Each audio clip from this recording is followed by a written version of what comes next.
আসসালামু আলাইকুম প্রিয় দর্শক, সবাইকে শুভেচ্ছা স্বাগতম। আমি বর্তমানে আছি এটা কি হরিণাফুলিয়া এবং এখানে খুবই একটা মনোরম পরিবেশে আমরা তিনজন ভাই একটা জায়গায় দাওয়াতে গেছিলাম।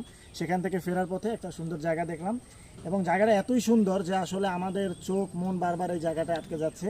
এবং আপনারা দেখতে পাচ্ছেন এখানে একটা সুন্দর খাল এবং এই খালের পানি খুবই স্বচ্ছ, মানে দেখলে মনে হয় যেন সেই ছোটোবেলায় হারিয়ে যাচ্ছি। এখানে মনে চাচ্ছে যে একটু গোসল করি, যদি এখন সেই সুযোগটা নেই। এবং এর চারপাশে পিছনে খুব সুন্দর একটা পরিবেশ আপনারা দেখতে পাচ্ছেন, মানে সব মিলিয়ে খুব দারুণ, খুব চমৎকার একটি। আসসালামু আলাইকুম প্রিয় দর্শক, সবাইকে শুভেচ্ছা স্বাগতম।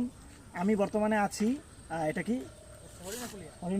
হরিণাফুলিয়া এবং এখানে খুবই একটা মনোরম পরিবেশে আমরা তিনজন ভাই একটা জায়গায় দাওয়াতে গেছিলাম। সেখান থেকে ফেরার পথে একটা সুন্দর জায়গা দেখলাম এবং জায়গাটা এতই সুন্দর যে আসলে আমাদের চোখ মন বারবার এই জায়গাটা আটকে যাচ্ছে। এবং আপনারা দেখতে পাচ্ছেন এখানে একটা সুন্দর খাল এবং এই খালের পানি খুবই স্বচ্ছ, মানে দেখলে মনে হয় যেন সেই ছোটোবেলায় হারিয়ে যাচ্ছি।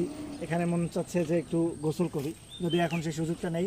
এবং এর চারপাশে পিছনে খুব সুন্দর একটা পরিবেশ আপনারা দেখতে পাচ্ছেন, মানে সব মিলিয়ে খুব দারুণ, খুব